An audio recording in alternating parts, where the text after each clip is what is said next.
ಪ್ರಥಮದಲ್ಲಿ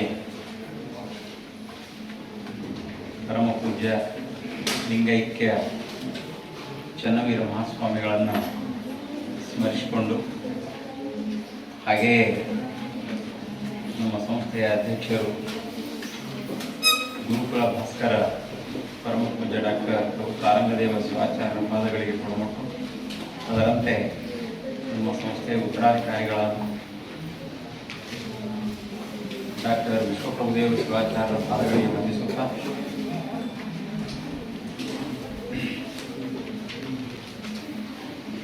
ಓಂ ಶಾಂತಿ. ಪ್ರಜಾಪಿತ ಬ್ರಹ್ಮಕುಮಾರಿ ಈಶ್ವರಿಯ ವಿಶ್ವವಿದ್ಯಾಲಯ ಸಿಂದಗಿ ಹಾಗೂ ಆದಿ ಪಾಟೀಲ್ ಪದವಿ ಪೂರ್ವ ಮಹಾವಿದ್ಯಾಲಯ ಸಿಂದಗಿ ಇದರ ಸಹಯೋಗದಲ್ಲಿ ವ್ಯಸನ ಮುಕ್ತ ಭಾರತ ಅಭಿಯಾನವನ್ನು ಹಮ್ಮಿಕೊಂಡಿರ್ತಕ್ಕಂಥದ್ದು. ಅದರ ಒಂದು ಸಾರಥ್ಯವನ್ನು ವಹಿಸಿ ವೇದಿಕೆಯ ಮೇಲೆ ಆಸೀನರಾಗಿರ್ತಕ್ಕಂತಹ ವಿಶ್ರಾಂತ ಪ್ರಾಚಾರ್ಯರು ಆಗಿರ್ತಕ್ಕಂತಹ ಶ್ರೀ ಎಸ್ ಪಾಟೀಲ್ ಸರ್ ಅವರೇ, ಹಾಗೆಯೇ ಈ ಕಾರ್ಯಕ್ರಮದ ವೇದಿಕೆಯ ಮೇಲೆ ಆಸೀನರಾಗಿರ್ತಕ್ಕಂತಹ ಶಿವಕುಮಾರ್ ಶಿವಕೇರವರೇ, ಅದೇ ರೀತಿ ಶ್ರೀಮತಿ ಪ್ರಮೀಳಾ ಎಸ್ ಪಾಟೀಲ್ ಮೇಡಮ್ ಅವರೇ, ಹಾಗೆಯೇ ಶ್ರೀ ಶ್ರೀಶೈಲ್ ಯಳಮೇಲಿ ಅವರೇ, ಶ್ರೀಮತಿ ರೇಣುಕಾ ಕೆಂಬಾವಿ ಅವರೇ,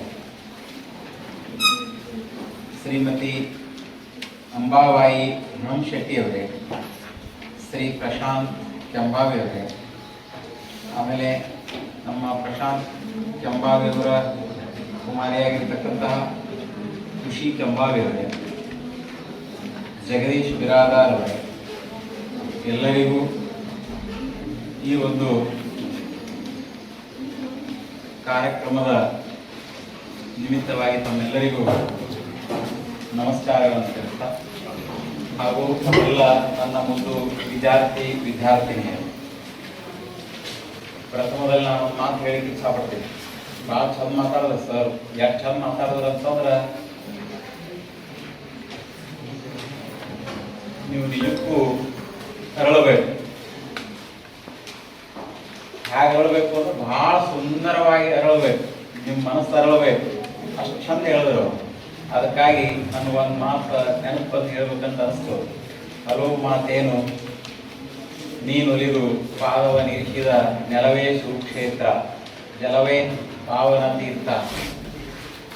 ಯಾಕೆ ಈ ಪದಗಳನ್ನು ನಾನು ಹೇಳಬೇಕಾಗ್ಯದ ಅಂತಂದ್ರೆ ಅಗದಿ ಸುಲಭದಲ್ಲಿ ಒಲಿಬೇಕು, ಕೃಪೆಯಾಗಬೇಕು ಅಂತಕ್ಕಂತಹ ಈ ವಚನ ಎಷ್ಟು ಸುಲಭದ ಸರ್ ಮಾತಾಡಿದಂತಹ ಮಾತುಗಳಿಗೆ ಇದು ಬಹಳಷ್ಟು ಪ್ರತಿಯಾಗಿ ಈ ಮಾತು ನಮ್ಮ ಮನಸ್ಸಿನೊಳಗೆ ಉಳಿಬೇಕಾಗ್ತದೆ. ಯಾಕಂತಂದ್ರೆ ಸರ್ ಹೇಳಿದ್ರೆ ನೀವು ಭಾಳ ಪುಣ್ಯವಂತರು, ಭಾಷೆ ಹೇಳಿದ್ರೆ ಭಾಳ ಪುಣ್ಯವಂತರು ಅಂತ ಹೇಳಿ. ಯಾಕೆ ಪುಣ್ಯವಂತರು ಅಂತಂದ್ರೆ ಈ ನೆಲದೊಳಗೆ ನಾವು ಅಭ್ಯಾಸ ಮಾಡ್ಲಿಕ್ಕತ್ತೀವಲ್ಲ, ಅದೇ ಪುಣ್ಯ. ಈ ನೆಲದೊಳಗೆ ನಾವು ಅಭ್ಯಾಸ ಮಾಡ್ಲಿಕ್ಕತ್ತೀವಲ್ಲ, ಈ ಪುಣ್ಯ ಸಿಗಬೇಕಾದ್ರೆ ಸ್ವಲ್ಪ ಕಷ್ಟ. ಸರ್ ತಮ್ಮ ಜೀವನದ ವಿಚಾರಗಳನ್ನು ಸ್ವಲ್ಪ ಹೇಳಿದ್ರು. ಅದೇ ತೆರನಾಗಿ ನಾನು ನಿಮ್ಗೆ ಹೇಳಿ ನನ್ನ ಜೀವನದ ವಿಚಾರಗಳನ್ನು ಮೊನ್ನೆ ನಾನು ಕಾರ್ಯಕ್ರಮದಾಗ ಸ್ವಲ್ಪ ಹೇಳಿನಿ, ಅಲ್ಲಿ ಟೈಮ್ ಇರಲಿಲ್ಲ, ಅಲ್ಲೊಂದು ಸ್ವಲ್ಪ ಹೇಳಿನಿ. ಈಗ ಇಲ್ಲೊಂದು 4 ಮಾತು ಹೇಳ್ಬೇಕಂತ ಅನಿಸ್ತದೆ. ಯಾಕಂದ್ರೆ ಇದು ಪೂರಕ ಆಗ್ಲಿಕ್ಕತ್ತು, ಅಲ್ಲಿ ಪೂರಕ ಆಗ್ಲಿಕ್ಕತ್ತು ಅಂದ್ರೆ ಸ್ವಲ್ಪ ಹೇಳ್ಬೇಕಾಗ್ತದೆ. ನಂದು ಪ್ರೈಮರಿ ಹಿಡ್ಕೊಂಡು ಪ್ರಿನ್ಸಿಪಾಲ್ ತನಕ ಇದೋ ಸಂಸ್ಥಾ, ಪ್ರೈಮರಿ ಹಿಡ್ಕೊಂಡು ಪ್ರಿನ್ಸಿಪಾಲ್ ತನಕ ಇದೇ ಸಂಸ್ಥಾ. ನಡುವಕ್ಕೆ ಒಂದು 2-3 ವರ್ಷ ಅಷ್ಟೇ ಗ್ಯಾಪ್ ಅಂದ್ರೆ ಏನು, PG ಮಾತ್ರ ಹೊರಗೆ ಹೋಗೀನಿ, ವಾಪಸ್ ಇದೇ ಸಂಸ್ಥಾ. ಈ ಸಂಸ್ಥಾದವ್ರು ಯಾರು ನನಗೆ ಪರಿಚಯ ಇಲ್ಲ, ಮತ್ತು ಪರಿಚಯ ಇದ್ದಾಗ ಹಂಗಾಗಿ ಇಲ್ಲಿ ಬಂದಿರ್ಬೇಕು ಬಿಡ್ರಿ ಅದನ್ನು ಅನಿಸ್ತದ. ಯಾಕಂದ್ರೆ ಪರಿಚಯ ಇಲ್ಲ ಅದೊಂದು ಮಾತು ಹೇಳಿರ್ತೀನಿ ನಿಮ್ಗೆ. ಯಾಕಂದ್ರೆ ನಾವು ಬಹಳ ಸಾಮಾನ್ಯ ಕುಟುಂಬದವ್ರು, ನಾವು ಬಹಳಷ್ಟು ಸಾಮಾನ್ಯ ಕುಟುಂಬದವ್ರು. ಹಾಗಾಗಿ ಪ್ರತಿಷ್ಠಿತ ಫ್ಯಾಮಿಲಿ ಇತ್ತು ಅಂತಂದ್ರೆ ಒಂದು ಪ್ರತಿಷ್ಠಿತ ಸಂಸ್ಥೆಯೊಂದಿಗೆ ನಿಕಟ ಬಾಂಧವ್ಯ ಇರ್ತದ, ಹಂಗಾಗಿ ಬಂದಿರ್ಬೇಕೇನೋ ಅಂತ ಅನಿಸ್ಬೋದು. ಆದ್ರೆ ಹಂಗೆ ನಮ್ದು ಪ್ರತಿಷ್ಠಿತ ಫ್ಯಾಮಿಲಿ ಇರಲಿಲ್ಲ, ನಾವು ಬರೀ ಎಜುಕೇಶನ್ ಮಾತ್ರ ಸಿಂಧಿಗೆ ಬಂದವರು. ನಮ್ಮ ಫ್ಯಾಮಿಲಿ ಹಿಂಟ್ಸ್ ಏನದ, ಯಾರು ಕಲ್ತವ್ರಿಲ್ಲ ಅಂತಂದ್ರೆ ನಮ್ಮ ಅಪ್ಪವ್ರು ರ್ಯಾಂಕ್ ಸ್ಟೂಡೆಂಟ್ ಅವರು. ತಂದೆಯವರು ರ್ಯಾಂಕ್ ಸ್ಟೂಡೆಂಟ್. ನಮ್ಮ ತಾಲೂಕಿನೊಳಗೆ ಅವ್ರ ರಿಸಲ್ಟ್ ಮುಲ್ಕಿ ಪರೀಕ್ಷೆ ರಿಸಲ್ಟ್ ಜಾಸ್ತಿ ಬಂದಿತ್ತು. ಹೇಳ್ತಿದ್ರು ಅವ್ರಿಗೆ ಮಾಸ್ಟರ್ ನೌಕರಿ ಮನಿತನ ಬಂತು ತಗೋಬೇಕಂತ ತಿಳ್ಕೊಂಡು ಬೇಟೆ. ಅದೇ ತಾನೇ ಸ್ವತಂತ್ರ ದೊರೆತಾಗ ಮಾಸ್ಟರ್ ನೌಕರಿ. ಆ ಮಾಸ್ಟರ್ ನೌಕರಿ ಹೆಂಗೆ ಕೊಡ್ತಿದ್ರು ಅಂತ ನಮ್ಮ ಅಪ್ಪರು ಹೇಳ್ತಿದ್ರು. ಏನೂ ಇಲ್ರಿ, ನಾ ಮಕ್ಕಳಿಗೆ ರೇಟೈಕ ಕಲಿಸಿದ್ರೆ ಸಾಕು. ಅವ ಎಷ್ಟು ಓದ್ಯಾನ ಬೇಕಾಗಿಲ್ಲ, ರೇಟೈಕ ಕಲಿಸ್ಲಿಕ್ಕೆ ಪೂರ ಬರ್ತಿತ್ತು ಅವ್ನಿಗೆ ಮಾಸ್ತರಕ್ಕೆ ಅಂದು ಕೊಟ್ಬಿಡುದು. ಅದು ನಮ್ಮನ್ನು ಅಷ್ಟು ಹಿಂದುಳಿಸ್ಬಿಟ್ಟಿತ್ತು ಬ್ರಿಟಿಷ್ ಸರ್ಕಾರ. ಆ ಕಾರಣಕ್ಕಾಗಿ ಹುಡುಕಾಡಿ ನೌಕರಿ ಕೊಡ್ತಿದ್ರು. ಆದ್ರೆ ಇಲ್ಲಿ ವಯಸ್ಸಾಗಿದ್ದಿಲ್ಲ ಅಂತ 18 ಅಲ್ಲ ಸರ್. ಮುಲ್ಕಿ ಪರೀಕ್ಷೆ 7ನೇ ಮುಗಿದ ಜಲ್ದಿ ಸಾಲಿಗೆ ಹೆಚ್ಚಾರ, ಏಜ್ ಆಗಿಲ್ಲ, ಅದ್ರ ಭರ್ತಿ ಆಗಿಲ್ಲ, ತಗೊಂಡಿಲ್ಲ. ಮುಂದೆ 7ನೇ ಮುಗಿಸಿದ್ರು. ಆದ್ರೆ ಅವ್ರು ಅಷ್ಟು ಇಂಟೆಲಿಜೆಂಟ್ ಇದ್ರು. ಮುಂದಕ್ಕೆ ಮನೆ ಪ್ರಪಂಚದ ಅಡಚಣೆಗಾಗಿರ್ಬೋದು, ಆಮೇಲೆ ಆಗಿನ ಕಾಲಕ್ಕೆಲ್ಲ ಹೆಂಗಿತ್ತು ಅಂತಂದ್ರೆ ಹೆಚ್ಚು ಕೃಷಿ ಕುಟುಂಬಗಳಿದ್ದು ಅಂತಂದ್ರೆ ಸಂಸಾರದ ಭಾರವನ್ನ ಪಾಲಕರಿಗೆ ಹೊರಕಾಗ್ತಿರ್ಲಿಲ್ಲ. ಮಕ್ಕಳ ಮೇಲೆ ಹೊರಿಸಿ ದನ ಕಾಯ್ಲಿಕ್ಕೆ ಹೋಗಿ, ಆ ಕಡೆ ಹೋಗಿ, ಈ ಕಡೆ ಹೋಗಿ, ಅದನ್ನ ಮಾಡಿ ಇದನ್ನ ಮಾಡಿ ಅಂತ ತಿಳ್ಕೊಂಡು ಹೇಳ್ಬಿಡ್ತಿದ್ರು. ಹಾಗಾಗಿ ಆ ಎಜುಕೇಶನ್ ಅಲ್ಲಿಗೆ ನಿಂತಿತ್ತು. ಮುಂದಕ್ಕೆ ಅವ್ರೊಂದು ಸ್ವಲ್ಪ ಕಲಿತ ಕಾರಣಕ್ಕೆ ಏನಿತ್ತು ಅಂತಂದ್ರ ಮಕ್ಕಳಿಗೆ ಕಲಿಸ್ಬೇಕು ಅಂತ ತಿಳ್ಕೊಂಡು ಉದ್ದೇಶ ಏನೂ ಇಲ್ಲ. ನಮ್ಗೆ ಯಾವ ನೌಕರಿ ಇಲ್ಲ, ಕಾಂಟ್ರಾಕ್ಟರ್ ಇಲ್ಲ, ಮತ್ತೊಂದು ಉದ್ಯೋಗ ಏನು ಬಿಸ್ನೆಸ್ ಇಲ್ಲ, ಏನಿಲ್ಲ. Totally joint family. ಆಗೆಲ್ಲ ಜಾಯಿಂಟ್ ಫ್ಯಾಮಿಲಿ ಜಾಸ್ತಿ ಇರ್ತಿದ್ವು. ಜಾಯಿಂಟ್ ಫ್ಯಾಮಿಲಿ ಜಾಸ್ತಿ ಇರೋ ಕಾರಣಕ್ಕೆ ನಮ್ಮ ಸಿಂಧಿಗೆ ಮನಿ ಮಾಡಿ ತಂದು ಸಿಂಧಿಯಾಗಿದ್ದು ಶಿಕ್ಷಣ ಕೊಟ್ಟರು. ಅದರ ಪ್ರತಿಫಲವಾಗಿ ಇಲ್ಲಿ ನೀ ನಡೆದಾಡುವಂತಹ ನೆಲವೇ ಸುಕ್ಷೇತ್ರ ಅಂತ ಹೇಳಿದೆ. ಸಿಂಧಿಗೆ ಒಳಗೆ ಚನ್ನವೀರ ಅವ್ರು ನಡೆದ ಜಾಗ ಅಂತಂದ್ರೆ ಅದು ಒಟ್ಟು ಸುಕ್ಷೇತ್ರನೇ. ಹಾಗಾಗಿ ನಾವಿಲ್ಲಿ ಬಂದಿದ್ದೇ ಕಾರಣ ಏನೋ ಗೊತ್ತಿಲ್ಲ. ನಾವಿಬ್ರು ಜಾಬ್ ಹೋಲ್ಡರ್ ಆಗಿ, ಜಾಬ್ ಹೋಲ್ಡರ್ ಶಿಕ್ಷಕ ಆಗಿ, ಇನ್ನೊಬ್ಬ ಟೀಚರ್ ಆಗಿ ನಮ್ಮ ಮನೆಯೊಳಗೆ. ಇದು ಬಹಳ ಹೆಮ್ಮೆ ಇತ್ತು, ನಮ್ಮ ತಂದೆಯವರಿಗೆಲ್ಲ ಬಹಳ ಹೆಮ್ಮೆ ಇತ್ತು. ಹಂಗ ನಿಮ್ಮ ತಂದೆ ತಾಯಿಗಳಿಗೂ ಕೂಡ ಅಷ್ಟೇ ಹೆಮ್ಮೆ ಇರ್ತದೆ. ನಿಮ್ಮ ತಂದೆ ತಾಯಿಗಳಿಗೂ ನಿಮಗೆ ಇಲ್ಲಿ ಕಳಿಸ್ಯಾರ ಅಂತ ನನಗೆ ಅಡ್ಮಿಷನ್ ಬರ್ತಾವ ಸರ್. ಅಡ್ಮಿಷನ್ ಬಂದ್ರು ಅಂತಂದ್ರ ನಾವು ಸ್ವಲ್ಪ ಪಾಲಕರ ಜೊತೆ ಮಾತಾಡ್ತಿರ್ತೀವಿ. ಅದು ಚಟ ಬಿದ್ಬಿಟ್ಟದ್ರಿ, ಪಾಲಕರ ಜೊತೆ ಮಾತಾಡೋದು, ಇವ್ರ ಜೊತೆ ಮಾತಾಡೋದು. ಹಾಗೆ ಮಾತಾಡ್ತಾ ಇದ್ದಾಗ ಯಾಕೆ ಅಲ್ಲಿ ಇಲ್ಲಿಗೆ ಯಾಕೆ ಬಂದಿರಿ, ಅಲ್ಲೇ ಏನಾದ್ರು ಮಾಡ್ಬೋದಾಗಿತ್ತಲ್ಲ. ಇಲ್ರಿ, ನಿಮ್ ಕಾಲೇಜ್ಗೆ ಅಡ್ಮಿಷನ್ ಮಾಡೋದು ನೌಕರಿ ಆಗ್ತಾವ ಅಂತ ತಿಳ್ಕೊಂಡು ನಮಗ ಅನ್ನಿಸ್ತದೆ. ಯಾಕಂದ್ರೆ ಇಂಥೆಲ್ಲ ಹಿಂಗ್ ಕೇಳಿವಿ, ಅದಕ್ಕೆ ನಿಮ್ ಕಾಲೇಜ್ ಅಡ್ಮಿಷನ್ ನಿಮ್ ಕಾಲೇಜ್ಗೆ ಮಾಡ್ಬೇಕಂತ ತಂದೀವಿ ಅಂತ ಹೇಳ್ತಾರೆ. ಇಲ್ರಿ, ಹಂಗ ನಮ್ ಕಾಲೇಜಿನಾಗ ಇಲ್ಲಿ ಅಡ್ಮಿಷನ್ ತಗೊಂಡ್ರು, ನಾ ಅಡ್ಮಿಷನ್ ತಗೊಂಡ್ ನಾ ಪ್ರಿನ್ಸಿಪಾಲ್ ಆಗಿಬಿಟ್ಟಿನಿ. ಅವ್ರು ಹೇಳುದೇನು, ನಾ ಇಲ್ಲೇ ಪ್ರಿನ್ಸಿಪಾಲ್ ಆಗಿಬಿಟ್ಟಿನಿ. ಇದಕ್ಕಿಂತ ಈಗ ಮೊನ್ನೆ ನಮ್ಮ ಫ್ರೆಂಡ್ಸ್ ಸರ್ಕಲ್ನಾಗ ಒಂದೆಲ್ಲ ತಮ್ಮ ಇದು ಮಾಡ್ಕೊಂಡು ಒಂದು ದೊಡ್ಡ ಕಾರ್ಯಕ್ರಮ ಮಾಡೋದು. ಅಲ್ಲಿ ಅನೇಕ ಜನ ನಮ್ಮ ಫ್ರೆಂಡ್ಸ್ ನನ್ಕಿಂತ ನಾ ಒಂದ್ ತಿಂಗಳಿಗೆ 1,40,000 ರೂಪಾಯಿ ತಗೋತೀನಿ ಸದ್ದ. ಆದ್ರೆ ಅವ್ರು ಎಷ್ಟು ತಗೋತಾರ ನಮ್ಮ ಫ್ರೆಂಡ್ಸ್? ನಿಮಗೊಂದು ಶಾಂಪಲ್ ಹೇಳ್ಬೇಕು ಅಂತಂದ್ರ ಒಂದ್ ತಿಂಗಳಿಗೆ 10 ಲಕ್ಷ ತಗೊಳ್ಳೋರು ಇದ್ರು, 15 ಲಕ್ಷ ತಗೊಳ್ಳೋರು ನಮ್ಮ ಫ್ರೆಂಡ್ಸ್ ಇದ್ರು. ಆದ್ರೆ ನೀವ್ ಬಾಳ ಲಕ್ಕಿಯಲಿ ಅಂತ ಮಾತಾಡೋದು, ನೀವ್ ಬಾಳ ಲಕ್ಕಿಯಲಿ ಅಂತ ಮಾತಾಡೋದು. ಅಲ್ಲೋ ನಾವೆಲ್ಲ ಕಲ್ತ ಕಾಲೇಜಿನಾಗೆ ನೀ ಪ್ರಿನ್ಸಿಪಾಲ್ ಅಂದ್ರ ನೋಡ್ರಿ ಪಗಾರ ಬರ್ಲಿಲ್ಲ, ಪಗಾರೇ ಬರ್ಲಿಲ್ಲ. ಅಲ್ಲಿ ನೀ ಪಗಾರ ಎಷ್ಟು ತಗೋತಿ ಅಂತ ಕೇಳಿಲ್ಲ, ಇಟ ಅಂತ ಅಲ್ಲಿಲ್ಲ. ಆ ಜಾಗದ ಮಹತ್ವ ಆ ರೀತಿ ಮಾತಾಡಿಸ್ತದೆ. ನಮ್ಮ ತಂದೆಯವರು ಅಂತಿದ್ರು, ನೀ ಪ್ರಿನ್ಸಿಪಾಲ್ ಆಗುದು ನಾವೊಂದಿಷ್ಟು ನೋಡ್ಬೇಕಪ್ಪ, ನೀ ಪ್ರಿನ್ಸಿಪಾಲ್. ಬಹಳ ಖುಷಿ ಇತ್ತು ಅವ್ರಿಗೆ, ಪ್ರಿನ್ಸಿಪಾಲ್ ಆಗುದು ನೋಡ್ಬೇಕಂತ ಖುಷಿ ಇತ್ತು. ಆದ್ರ ಮುಂದಕ್ಕೆ ಬೆಳ್ಳಿಲ್ಲ ಅವ್ರಿಗೆ ಬದುಕಲಿಕ್ಕೆ. ಯಾವುದೋ ಆ ಕರೋನಾ ಅಂತಕ್ಕಂಥ ಪೀಡೆ ಅವ್ರನ್ನ ಮುಂದಕ್ಕೆ ಬೆಳ್ಳಿಲ್ಲ. ಅವರು ಕೊನೆಯ ಇದನ್ನ ನಡಿಬೇಕು. ಹಾಗ ನಿಮ್ಮ ತಂದೆ ತಾಯಿಗಳು ಸಾಕಷ್ಟು ಕನಸಿಟ್ಟಿರ್ತಾರೆ, ಏನೋ ನೋಡ್ಬೇಕು ಆ ಮಕ್ಕಳನ್ನ, ನಮ್ಮ ಮಕ್ಕಳನ್ನ ನಾವು ನೋಡ್ಬೇಕು, ದೊಡ್ಡ ಸ್ಥಾನಗಳು ಇದಿಷ್ಟು ನೋಡ್ಬೇಕು. ಅದಕ್ಕೆ ಆ ಕನಸಿಗೆ ನೀವೆಲ್ಲ ನೀರೆಲ್ಲ ಪ್ರೋತ್ಸಾಹ ಮಾಡಬೇಕಾಗಿತ್ತು ಅಂತಂದ್ರೆ ಏನೂ ಕೊಡ್ಬೇಕಾಗಿಲ್ಲ. ತಂದೆ ತಾಯಿ ಏನ್ ಕೊಡ್ಬೇಕಾಗ್ಯದ ನೀವು? ಒಂದು ಉತ್ತಮ ಪ್ರಜೆಯಾಗಿ ನೌಕರಿನೂ ಬೇಕಂತ ಅನ್ಸೋದಿಲ್ಲ ಕೆಲವು ಮಂದಿ ಪಾಲಕರಿಗೆ. ಈಗಂತೂ ಬಯಸಲಾಗ್ಯಾರ ಸರ್ ನೌಕರಿ. ಈಗ ನೌಕರಿ ಬಯಸಲ್ಲ, ನಮ್ಮ ಮಗ ಚಲೋ ಶಾಣೆ ಆದ್ರೆ ಸಾಕಂತ, ಸಂಸ್ಕಾರಯುತವಾಗಿ ಜಾಣ. ಈಗ ನಾ ಫಸ್ಟ್ ಪ್ರಿನ್ಸಿಪಾಲ್ ಆದಾಗ ಪಾಲಕರ ಜೊತೆ ಇಂಟ್ರಾಕ್ಷನ್ ಮಾಡ್ತಿದ್ದೆ, ನೌಕರಿ ಸಿಗ್ತಾವ ಅಂತ ತಿಳ್ಕೊಂಡು ಹೇಳ್ತಿದ್ರು. ಈ ಎಲ್ಲ ನಿಮ್ಮಲ್ಲಿ ಅಡ್ಮಿಷನ್ ಮಾಡೋದು ಸುರಕ್ಷಿತ, ನಮ್ಮ ಮಕ್ಕಳು ಒಳಗೆ ಬರ್ತಾವ ಅಂತ, ಸುರಕ್ಷಿತ ವಾಪಸ್ ನಮ್ಮ ಮನೆಗೆ ನಮ್ಮ ಮಕ್ಕಳು ಬರ್ತಾವ ಅಂತ ತಿಳ್ಕೊಂಡು ಹೇಳಕ್ಕಿರ್ತಾರ. ಅಂದ್ರೇನು, ಇವತ್ತಿನ ವಾತಾವರಣ ಹೆಂಗದಪ್ಪ ಅಂತಂದ್ರೆ ಆಗ್ಲೇ ಸರ್ ಬಹಳ ಅವ್ರಂಗ ಸ್ವಲ್ಪ ಮಾತಾಡ್ಲಿಕ್ಕೆ ಬರುದಿಲ್ಲ, ಕಡಿಮೆ ಅಲ್ಲ, ಅವರಷ್ಟು ಇನ್ನೂ ನಾವು ನುರಿತಿಲ್ಲ. ಆದ್ರೆ ಅವ್ರು ಬಹಳಷ್ಟು ಅನುಭವಿ ಉಪನ್ಯಾಸಕರು, ಪ್ರಾಚಾರ್ಯರು, ಮತ್ತೆ ಇನ್ನ ಅವರ ಅಷ್ಟೇ ಮಾತು ಸುಮ್ಮನೆ ಗೊತ್ತಿಲ್ಲ, ಮತ್ತೆ ಇಂತಹ ಪ್ರಜಾಪಿತ ಏನು ಈಶ್ವರೀಯ ಒಂದು ವಿಶ್ವವಿದ್ಯಾಲಯದೊಳಗ ಅವರ ನೇತೃತ್ವದ ಕೆಲಸವನ್ನು ಮಾಡ್ತಕ್ಕಂತ ಕೆಲಸ ಮಾಡಾಕತ್ತಾರ ಅಂತ ಒಂದು ಗುರುವಿನ ಅನೇಕ ವಿಚಾರಗಳನ್ನು ನೀವೆಲ್ಲ ಕೇಳಿದ್ರಿ. ಅದಕ್ಕಾಗಿ ನಿಮ್ಮನ್ನೇ ಈ ಕಾರ್ಯಕ್ರಮ ಯಾಕೆ ಮಾಡ್ಬೇಕಾಗ್ಯದ ಇಷ್ಟೇನೆ, ನೀವಂತೂ ಸಾತ್ವಿಕರದಿರಿ, ನೀವು ಮೇಲೆ ಒಂದ್ ಚಟ ಇಲ್ಲ, ನೀವೆಲ್ಲ ಶಿಸ್ತದಿರಿ, ಅಷ್ಟೇ ಸಾಲದು. ನಮ್ಮ ಭಾರತ ಅದನ್ನು ಬಯಸೋದಿಲ್ಲ. ನೀವು ಅಷ್ಟೇ ಶಿಸ್ತಿದ್ರೆ ಸಾಕಂತ ಅನ್ನೋದಿಲ್ಲ. ನಮ್ಮ ಭಾರತದ ಪ್ರತಿಯೊಬ್ಬ ಪ್ರಜೆಯೂ ಕೂಡ ಹೆಂಗಾಗ್ಬೇಕು, ವ್ಯಸನ ಮುಕ್ತನಾಗಬೇಕು, ಅದರಿಂದ ದೂರ ಆಗ್ಬೇಕು ಅನ್ನೋದು ನಮ್ಮ ಪ್ರಧಾನಿಯವರ ಇಚ್ಛೆ, ನಮ್ಮ ಪ್ರಧಾನಿಯವರ ಇಚ್ಛೆ. ಆ ಕಾರಣಕ್ಕಾಗಿ ಇಂತಹ ಒಂದು ಪ್ರತಿಷ್ಠಿತ ಸಂಸ್ಥೆಯನ್ನ ಅವರು ಕೊಟ್ಟಾರ. ಇದನ್ನ ಸ್ವಲ್ಪ ಅಲ್ಲಲ್ಲಿ ಕಾಲೇಜುಗಳಲ್ಲಿ ಮತ್ತೆ ಕೆಲವು ಊರುಗಳಲ್ಲಿ ಎಲ್ಲೆಲ್ಲಿ ಜನ ಸಾಧನೆ ಇರ್ತದ ಅಂತವ್ರನ್ನೆಲ್ಲ ಕೂಡಿಸಿ ಇಂತಹ ಒಂದು ಬೋಧನೆಯನ್ನ ಮಾಡಿದ್ದೆ ಆದ್ರ ಕಂಟ್ರೋಲ್ ಬರ್ಬೋದು. ಅದ್ರಾಗ ನೋಡ್ರಿ, ಇವತ್ತೇ ಹೇಳಿದ್ರು ಸರ್, ನಾನು ನೋಡಿಲ್ಲ ಪೇಪರ್ ಎಲ್ಲ ನನ್ನ ಮುಂದೆ ಪೇಪರ್ ಓದ್ ಒಣಗೇ ಇಲ್ಲ ನಮ್ಗೆ, ಬಹಳ ಕಷ್ಟ ಪೇಪರ್ ಓದ್ಬೇಕಂದ್ರೆ. ಮನ್ಯಾಗ ಕುಂತಿದ್ರೆ ಒಂದ್ ಸ್ವಲ್ಪ ಓದ್ತೀವಿ ಸರ್, ಕಾಲೇಜ್ ತಂದ್ವಿ ಓದ್ಬೇಕಂತಂದ್ರೆ ಒಟ್ಟು ಓದಲಕ್ಕೆ ಪುರ್ಸೋದಿಲ್ಲ ಅನ್ನೋ ಪರಿಸ್ಥಿತಿ ಆಗ್ತದೆ ನಮ್ಮಲ್ಲಿ. ಹಾಗಾಗಿ ಸರ್ ನೋಡಿವಿ ಅಂತ ಹೇಳಿದ್ರು. ಇವತ್ತೇನೆ ನಮ್ಮ ಕರ್ನಾಟಕ ಸರ್ಕಾರ ಒಂದು ವರ್ಷಿನ ಮಟ್ಟಿಗೆ ಟೆಸ್ಟಿಂಗ್, ಅಷ್ಟು ಟೆಸ್ಟಿಂಗ್ ಅಂದ್ರೆ ಏನು, ಸ್ವಲ್ಪ ಇಂತ ವ್ಯಸನಗಳನ್ನ ದೂರ ಇಡಬೇಕು ಅಂತ ತಿಳ್ಕೊಂಡು ಆದೇಶ ಹೊರಡಿಸೋದು, ಬಂದ್ ಮಾಡಬೇಕು. ಮತ್ತೆ ಬಂದ್ ಮಾಡಿದ್ರೆ ಎಲ್ಲ ನಮ್ಮ ಪ್ರಜೆಗಳು ಬರ್ತಾರೋ ಇಲ್ಲೋ ಒಂದು ವರ್ಷ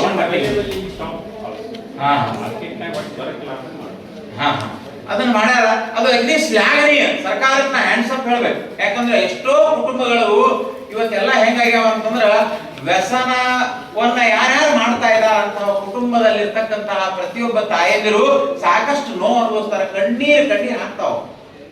ಗಂಡದೆಲ್ಲ ಕುಡಿತಿರ್ತಾವ, ಏನೇನೋ ತಿಂತಿರ್ತಾವ, ಇವ್ ದಿನ ಕೂಲಿ ಹೋಗ್ತಿರ್ತಾವ. ಆ ಪಗಾರ ಸಹಿತ ಅವ್ರಿಗೆ ಸಾಲಂಗಿಲ್ಲ, ತಾವಂತೂ ದುಡಂಗಿಲ್ಲ, ಅವ್ರು ತನ್ನಂತ ಆ ಪಗಾರ ಸಹಿತ ಸಾಲಂಗಿಲ್ಲ. ಎಷ್ಟು ಕೆಟ್ಟದ ಇಂಥದ್ದೆಲ್ಲ ಈ ಪ್ರತಿಯೊಬ್ರು ಎಲ್ಲಾರ ಮನೆಯಾಗ ಇದ್ದಿರ್ತಾವ, ಗುರುತಿರ್ತಾವ. ನಿಮಗೂ ಇಲ್ಲಂತಿಲ್ಲ ಗುರುತಿರ್ತದೆ. ಯಾಕಂದ್ರೆ ಇವತ್ತು ಹಳ್ಳಿಗಳು ಹೆಂಗೆ ಹಿಂದಿನ ಪಟ್ಟಣದೊಳಗೆ ಹಾಗೆಲ್ಲ ಇರ್ತದೆ ಅಂತ ಕೇಳ್ತಿದ್ರು. ಈ ಹಳ್ಳಿ ಸಹಿತ ಬಸ್ ಸ್ಟ್ಯಾಂಡ್ ಮೇಲೆ ಹೋದ್ರೆ ಹಂಗೆ ವಾತಾವರಣ ಬಹಳಷ್ಟು ಕಲುಷಿತ ಆಗ್ಯಾರ. ವಿದ್ಯಾರ್ಥಿಗಳಾಗಿರ್ತಕ್ಕಂಥವ್ರು ನೀವೆಲ್ಲ ಹೆಂಗಿರ್ಬೇಕಾಗ್ಯದಪ್ಪ ಅಂತಂದ್ರ ಬಹಳ ಪರಿಶುದ್ಧರು, ಬಹಳಷ್ಟು ಪಾವನರಾಗಿರ್ಬೇಕಾಗಿತ್ತು ಅಂದ್ರೆ ನಮ್ಮಷ್ಟಕ್ಕೆ ನಾವಿದ್ದುಕೊಂಡು ಅಭ್ಯಾಸವನ್ನು ಮಾಡೋದ್ರ ಕಡೆ ಮಾತ್ರ ನಮ್ಮ ಕೆಲಸ ಇರಬೇಕು. ಆದಷ್ಟು ಈ ಒಂದು ವಿಚಾರವನ್ನು ಸರ್ ಹೇಳಿದಂಗ ಎಲ್ಲೆಲ್ಲಿ ನಮಗೆ ಸಾಧ್ಯವ ಅಲ್ಲಲ್ಲಿ ವ್ಯಸನದಿಂದ ಮುಕ್ತ ಆಗುವಂತ ನಿಟ್ಟೊಳ ನಮಗೆ ಸಾಧ್ಯ ಅನ್ಸಿದ್ರ ಅದನ್ನೆಲ್ಲ ಮಾಡಬೇಕು ಅಂತ ತಿಳ್ಕೊಂಡು ಕರೆ ಕೊಟ್ಟರು ಸರ್. ಅದಕ್ಕೆ ಆ ನಿಟ್ಟಿನೊಳಗ ವಿದ್ಯಾರ್ಥಿಗಳಾಗಿರ್ತಕ್ಕಂಥವ್ರ ಕಡೆಯಿಂದ ಇದು ಸಾಧ್ಯದ ಅನ್ನುವಂತ ಮಾತನ್ನು, ವಿದ್ಯಾರ್ಥಿಗಳಿಗೆ ಆಗಿರ್ತಕ್ಕಂಥವ್ರ ಕಡೆಯಿಂದ ಇದು ಸಾಧ್ಯದ, ವಿದ್ಯಾರ್ಥಿಗಳು ಮನಸ್ಸು ಮಾಡಬೇಕು. ತಾವು ಮಾತ್ರ ಎಂದೂ ಅದರ ಕಡೆ ಒಲಗಬಾರದು. ಒಂದ್ಸಾರಿ ಯಾವುದೇ ಒಂದು ಚಟಕ್ಕೆ ಮನುಷ್ಯ ಬಲಿಯಾದ ಅಂತಂದ್ರ ಪ್ರಾಣಾಯ ಕೊಡ್ತಾನ ಹೊರತು ಚಟ ಬಿಡುವುದಿಲ್ಲ ಅನ್ನುವಷ್ಟರ ಮಟ್ಟಿಗೆ, ಪ್ರಾಣಾಯ ಕೊಡ್ತೀನಿ ಹೊರತು ಚಟ ಬಿಡುವುದಿಲ್ಲ ಅನ್ನುವಷ್ಟರ ಮಟ್ಟಿಗೆ ಇನ್ವಾಲ್ವ್ಮೆಂಟ್ ಆಗ್ತದ. ಮನುಷ್ಯನೇ ಇಷ್ಟು ಕಾಣ್ತದ. ಈ ಓದು ಚಟ ಇಟ್ಕೋರಿ, ಒಂದ್ ಸ್ವಲ್ಪ ಕೈಯಾಗ ಪುಸ್ತಕ ಇಲ್ಲ ನಿದ್ದಿನೇ ಬರಂಗಿಲ್ಲ. ಈಗ ಯಾಕಪ್ಪ ಬಾಳ್ತಾನೆ ಇವತ್ತು ಪುಸ್ತಕ ಸಿಕ್ಕಿಲ್ರಿ, ಓದ್ಬೇಕಂತೀನಿ, ಎಲ್ಲ ಊರಿಗೆ ಹೋಗಿರ್ತೀವಿ, ತಪ್ಪು ಸಿಗಂಗಿಲ್ಲ, ನಿದ್ದಿನೇ ಬರೋದಿಲ್ಲ ಅಂತಿರ್ತಾರ. ನೋಡ್ರಿ, ಪುಸ್ತಕ ಓದು ಚಟ ನಮ್ ತಂದೆಯವ್ರಿಗೆ ಬಹಳ ಸರ್. ಅವ್ರಿಗೆ ಪೇಪರ್ ತರಿಸಿ ಪೇಪರ್ ಓದಾದಂತ ದಿನಾನೇ ಇಲ್ಲ ಅನ್ನೋಷ್ಟ್ರ ಮಟ್ಟಿಗೆ. ಅಂದ್ರೆ ಅಷ್ಟು ನಾಲೆಜ್ ಇರ್ತದೆ. ಅದಕ್ಕೆ ನಾಲೆಜ್ ಈಸ್ ಪವರ್ ಅಂತ ಹೇಳ್ತಾರೆ. ಗುರುದಕ್ಕೆ ಯಾವಾಗೋ ಪವರ್ ಅಂದಿಲ್ಲ. ನಾವು ನಾಲೆಜ್ ಎಷ್ಟು ತಗೋತೀವಲ್ಲ ಅಷ್ಟು ನಮ್ ಶಕ್ತಿ ಬಹಳಷ್ಟು ಹೆಚ್ಚಾಗ್ತದೆ. ರೊಕ್ಕ ರೂಪಾಯಿ ಹಣ ಪವರ್ ಅಂದಿಲ್ಲ, ನಾನು ನಾಲೆಜ್ ಈಸ್ ಪವರ್ ಅಂತ. ಅದೇ ದೊಡ್ಡ ಶಕ್ತಿ. ನಾವು ನಾಲೆಜ್ ತಗೋಬೇಕು, ನಾಲೆಜ್ ತಗೊಳ್ಳಿಕ್ ನಮ್ ಪ್ರಯತ್ನ ಇರಬೇಕು, ಈಗ ಯಾವನೋ ಒಬ್ಬ ಏನೋ ಕೆಟ್ಟದಕ್ಕೆ ಹೋಗ್ತಾನ ಅಂತಂದ್ರೆ ಆ ಕಡೆ ಮುಖ ಮಾಡುವಂಗಿಲ್ಲ, ನೋಡುವಂಗಿಲ್ಲ. ಆದ್ರೆ ಎಲ್ಲೋ ಒಂದು ಪುಸ್ತಕ ಸಿಗ್ತದ ಅಂತಂದ್ರ ಸ್ವಲ್ಪ ಪ್ರಯತ್ನ ಪಟ್ಟಿ ಅಂತಂದ್ರ ಆ ಪುಸ್ತಕ ತಗೋಬಹುದು. ಈಗ ಹಾಗೆ ಹೇಳಿದ್ರೆ ಸರ್, ಪ್ರತಿ ಬಾಟಲ್ ಮೇಲೂ ಹಿಂಗ ಹೆಲ್ತಿಗೆ ಏನ್ ತೊಂದರೆ ಆಗ್ತದೆ ಅಂತ ಬರ್ದಿರ್ತಾರ. ಪ್ರತಿ ಬಾಟಲ್ ಅಲ್ಲ, ನೀವು ಏನ್ ಇಂಜೂರ್ ಆಗುವಂತಹ ಯಾವುದೇ ಮಾದಕ ವಸ್ತುಗಳನ್ನ ನಾವು ಸೇವನೆ ಮಾಡ್ಬೇಕಾದ್ರೆ ಅದ್ರ ಬಾಟಲ್ ಮೇಲಾಗ್ಲಿ, ಅದ್ರ ಪೇಪರ್ ಮೇಲಾಗ್ಲಿ, ಆ ಪಾಕೆಟ್ ಮೇಲಾಗ್ಲಿ, ಪ್ರತಿಯೊಂದ್ರ ಮೇಲೆ ಬರ್ದಿರ್ತಾರ. ಈಗ ನೀವು ಒಂದು ಗುಟ್ಕಾ ಚೀಟ್ ತಗೋರಿ, ಅದ್ರ ಮೇಲೆ ಒಂದು ಹಾಡು ತಿಂದಿರ್ತದ, ಅದು ಎಷ್ಟು ಕೆಟ್ಟ ಮಾಡಿರ್ತಾರ ಅಂತಂದ್ರ ಜೀವನದೊಳಗೆ ತಿನ್ಬಾರ್ದಪ್ಪ ಅಂತ ಇರ್ತದ. ನೋಡ್ತೀವಿ ಹಾಕ್ತಾನೆ, ನೋಡದೇನೆ ನಾವು ಮೋಸ ಹೋಗಿಲ್ಲ, ನೋಡಿ ಮೋಸ ಹೋಗ್ತೀವಿ. ಇದಕ್ಕ ಔಷಧ ಇಲ್ಲ. ನೋಡಿ ನೋಡಿ ಮೋಸ ಹೋಗೋದಕ್ಕ ಕ್ಷಮೆ ಇಲ್ಲ ಅಂತ. ತಪ್ಪು ಮಾಡಬೇಕು, ಆದ್ರೆ ಆ ತಪ್ಪು ಹೆಂಗಿರ್ಬೇಕು ಅಂದ್ರೆ ಗೊತ್ತಿಲ್ಲ ಹಂಗಾಗಿರ್ಬೇಕು, ಕ್ಷಮಿಸ್ಬೋದು. ಆದ್ರೆ ಇದಕ್ಕೆ ಹೆಂಗ್ ಕ್ಷಮೆ ಅದ ರೀ? ನೋಡಿ ನೋಡಿ ಹೆಲ್ತ್ ಕೆಡ್ಸ್ಕೊಂಡು ಎಷ್ಟೋ ಮಂದಿ ಗುಟ್ಕ ಹಾಕೊಂಡು ಮಲಗಾಡ್ತಿರ್ತಾರ, ಹಾಕೊಂಡು ಮಲಗ್ತಾರ. ಇವೆಲ್ಲ ಗೋಲ್ ಅಲ್ಲ. ಎಂತ ಇಂಜೂರ ಏನ್ ಕತೆ? ಅಂತಹ ಮಾದಕ ವಸ್ತುಗಳನ್ನ ಸೇವನೆ ಮಾಡುವಂತಹ ಕೆಲಸ ಇಂಥ ಅನೇಕ ಜನ ಇದ್ದಾರ. ಅದನ್ನ ನಮ್ಮಿಂದ ಸಾಧ್ಯ ಆದ್ರ ಒಬ್ಬನಿಗೆ ಇಬ್ಬರಿಗೆ ಎಷ್ಟು ಸಾಧ್ಯ ಆಗ್ತದೆ ಅಷ್ಟು ಅದರಿಂದ ಮುಕ್ತ ಆಗಿಸ್ಲಿಕ್ಕೆ ಪ್ರಯತ್ನ ಮಾಡೋದು ಅದೇ ಸಾರ್ಥಕ ಬದುಕು. ವಿದ್ಯಾರ್ಥಿಗಳು ನೀವೆಲ್ಲ ಕಾರಣರಾಗಬೇಕು ಅಂತಕ್ಕಂಥದ್ದು. ನೀವೆಲ್ಲ ಕಾರಣರಾಗಬೇಕು. ಓದಿನೊಂದಿಗೆ ಸಮಾಜದ ಹಿತವನ್ನ ಕಾಯುವಂತಹ ನಾಯಕರಾಗಬೇಕು, ನಾಗರಿಕರಾಗಬೇಕು. ನಯ ವಿನಯ. ನಾನು ಆಗಲೇ ಕಾರ್ಯಕ್ರಮಕ್ಕೆ ಬರ್ಬೇಕಾದ್ರೆ ನಮ್ಮಲ್ಲಿ ಒಬ್ಬ ಯಾರ್ರಿ ಮುತ್ತಿಗೆ ಅಂತ ತಿಳ್ಕೊಂಡು, ಸೂರಜ್ ಟೆಕ್ಸಿಸ್ ಮುತ್ತಿಗೆ ಅಂತ ತಿಳ್ಕೊಂಡು ಬೆಟ್ಟ ಏನ್ರಿ ಕಾರ್ಯಕ್ರಮ ಅಂತ ಕೇಳಿದ್ರು. ಇಲ್ರಿ ವ್ಯಸನ ಮುಕ್ತ ಭಾರತ ಪ್ರಜಾಪಿತ ಬ್ರಹ್ಮಕುಮಾರಿ ಅವರು ಇದನ್ನ ಅಭಿಯಾನ ಹಾಕೊಂಡಾರ. ಅದಕ್ಕೆ ಅದೊಂದು ಸಣ್ಣ ಕಾರ್ಯಕ್ರಮ ಅದ, ನಮ್ಮ ಸರ್ ನೇತೃತ್ವದೊಳಗೆ ಅದಕ್ಕಾಗಿ ಬಿಟ್ಟೀನಿ ಅಂತಂದೆ. ಇದು ಬಹಳ ಸುಲಭ ಈ ಕಾರ್ಯಕ್ರಮ, ಎಷ್ಟು ಹೇಳಿದ್ರು ಸಾಲುಗಳ್ರಿ ಅಂತಂದ್ರು. ಅಂದ್ರ ಸೊಸೈಟಿಯಾಗಿ ಇರೋರಿಗೆ ಅದ್ರದ್ದು ಸಂಪೂರ್ಣ ಗೊತ್ತಾಗ್ಬಿಟ್ಟದ, ಎಷ್ಟು ಕಲುಷಿತ ಆಗ್ಯದ ವಾತಾವರಣ ಅಂತ. ಬರೀ ಅದು ಅಷ್ಟೇ ಸಾಕಾಗೋಲ್ರಿ ಹುಡುಗರಿಗೆ, ಇನ್ನೊಂದು ನಯ ವಿನಯ ತಾಳ್ಮೆ ಅದಕ್ಕೆ ಮಾತಾಡಿದ್ವಿ ಸರ್. ನಾ ಇದು ಕಾಯಂ ಮಾತಾಡ್ತಿದ್ವಿ, ತಲೆ ಹೊಡ್ಕೊಂಡು ಏನ್ ಹೇಳಿದ್ರು ಸಹಿತ ಹೆಂಗಾಗ್ಲಿಕ್ಕೆ ಅಂತಂದ್ರ ಗೋರ್ಕಲ್ಲ ಮೇಲೆ ನೀರ್ ಹೊಯ್ದರ ಕಲ್ಲು ಹೀರ್ಕೊಂಬುದುಂಟೆ ಸರ್ವಜ್ಞ ಅಂತ ಹೇಳ್ತಾರೆ. ಸರ್ವಜ್ಞ ಕಲ್ಲಿನ ಮೇಲೆ ನೀರ್ ಹಾಕಂಗ ಆಗ್ಲಿಕ್ಕೆ ನಮ್ಮ ಮಣಿವರು. ಅದಕ್ಕಾಗಿ ಹಂಗಾಗಬಾರ್ದು. ವಿದ್ಯಾರ್ಥಿಗಳು ನೀವು ಪ್ರತಿ ದಿವಸ ಕಾಲೇಜಿಗೆ ಬಂದೀರಿ ಅಂತಂದ್ರ ಒಂದು 4 ಚಲೋ ಮಾತು ಕೇಳಬೇಕು, 4 ಚಲೋ ವಿಚಾರಗಳನ್ನ ನಮ್ಮೊಳಗೆ ಅಳವಡಿಸ್ಕೋಬೇಕು. ಇವೆಲ್ಲವೂ ನಮ್ಮಲ್ಲಿ ನೈತಿಕ ಮೌಲ್ಯವನ್ನ ಹೆಚ್ಚಿಸುವ ಕೆಲಸ ಆಗ್ತಾವ. ನಾವು ದಿನ ಬಂದೀವಿ, ಇವತ್ತು ಬಂದಿದ್ದು ಪುಕ್ಷಟ್ಟೆ ಆಗ್ಬಾರ್ದು. ಒಂದು 4 ಅಂತಹ ಒಳ್ಳೊಳ್ಳೆ ಆಚಾರ ವಿಚಾರ ನೀತಿ, ಅಣ್ಣ ತಮ್ಮ ಅಕ್ಕ ತಂಗಿ ಇವೆಲ್ಲ ಸ್ವಲ್ಪ ಕೆಳ್ಳಿಕತ್ತಾವ. ಆಗ್ಲೇ ಸರ್ ಹೇಳುದು ಟೀ ಕುಡ್ಯಾಕ ಬಾಯ್ ಫ್ರೆಂಡ್ ಅಂತ ತಿಳ್ಕೊಂಡು ಎಷ್ಟು ಕೆಟ್ಟದ ನೋಡ್ರಿ. ಇಂಥ ಎಲ್ಲ ಅನಾಗರಿಕ ಲಕ್ಷಣಗಳು ನಮ್ಮ ಒಳಗೆ ಬಂದು ಅಂತಂದ್ರ ಶಿಕ್ಷಣ ಬರೋದಿಲ್ಲ. ಶಿಕ್ಷಣ ಅಂತಂದ್ರೆ ಅದ್ರ ಜೊತೆಗಿರೋ ಪದ ಯಾವುದು? ಶಿಸ್ತು ಅಂತ ತಿಳ್ಕೊಂಡು. ಶಿಸ್ತಿದ್ದಾಗ ಮಾತ್ರ ಶಿಕ್ಷಣ ನಮ್ಮ ಹತ್ತಿರ ಬರ್ತದ, ಇಲ್ಲೇ ಇದ್ರೆ ಬರ್ಲಿಕ್ಕೆ ಸಾಧ್ಯ ಇಲ್ಲ. ಅಂತ ಶಿಕ್ಷಣವನ್ನ ನೀವೆಲ್ಲ ಇಲ್ಲಿ ಈ ಒಂದು ಹಾಗೆ ಹೇಳಿದಿವಲ್ಲ, ನಾವು ಸಹಿತ ಅವ್ರು ನಡೆದಾಡದಿರ್ತಕ್ಕಂಥ ನೆಲದೊಳಗ ನಾವು ಬಂದೀವಿ ಅಂತ ತಿಳ್ಕೊಂಡು ಇಷ್ಟ ಎತ್ತರಕ್ಕೆ ಬರಾಕ್ ಸಾಧ್ಯ ಆಗಿರಲ್ಲ. ಅಲ್ಲಿ ರೊಕ್ಕ ಮಹತ್ವಾಗಿಲ್ಲ ಅಂತ ಒಂದು ಬುದ್ಧಿಯೊಳಗೆ ಇದ್ದೀವಿ ಅಂತಕ್ಕಂಥ ತೃಪ್ತಿ ನನಗದ. ಅದಕ್ಕೆ ಎಲ್ಲದಕ್ಕೂ ದುಡ್ಡಿನಿಂದ ಅಳಿಲಿಕ್ಕೆ ಸಾಧ್ಯ ಇಲ್ಲ, ನಾವು ಇರುವಂತಹ ಸ್ಥಿತಿ, ನಾವು ಇರುವಂತಹ ನೈತಿಕ ಮೌಲ್ಯ ನಮ್ಮನ್ನ ಎತ್ತರಕ್ಕೆ ಒಯ್ತದೆ ಅಂತಕ್ಕಂಥ ಮಾತನ್ನ ಅದಕ್ಕೆ ತಾವುಗಳು ಸಹಿತ ನನಗೆ ಸರ್ ಇಲ್ಲಿ ಕಲ್ತಿದ್ದು ಗೊತ್ತಿರ್ಲಿಲ್ಲ, ಸಾಮಾನ್ಯವಾಗಿ ಸರ್ ಇದು ಹಂಗಾಗಿಲ್ಲ ಸರ್. ಆಗ ಸರ್ ಇಲ್ಲೇ ಕಲ್ತಾರ, ಮತ್ತೆ ಇವ್ರು ತಮ್ಮವ್ರು ನಮ್ಮ ಕ್ಲಾಸ್ಮೇಟ್ ಬಸವರಾಜ್ ಅವರು ಇಲ್ಲೇ ಕಲ್ತಾರ. ಇದೆಲ್ಲ ಇಲ್ಲಿ ಕಲ್ತವ್ರು ಅವ್ರಿಗೆ ಇಂಥ ವೇದಿಕೆಗಳು ಸಾಕಷ್ಟು ಸಿಕ್ಕೇ ಬಿಟ್ಟಾವ.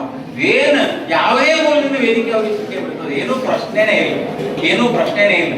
ಅದಕ್ಕಾಗಿ ನೀವುಗಳು ಸಹಿತ ಇಂತಹ ಅನೇಕ ವೇದಿಕೆಗಳು ನಿಮಗೂ ಸಿಗಲಿ, ದೊಡ್ಡದಾಗಿ ಬೆಳಿಬೇಕು. ನೀವು ಇಂಥ ಅನೇಕ ವೇದಿಕೆಗಳು ನಿಮಗೂ ಸಿಗಲಿ.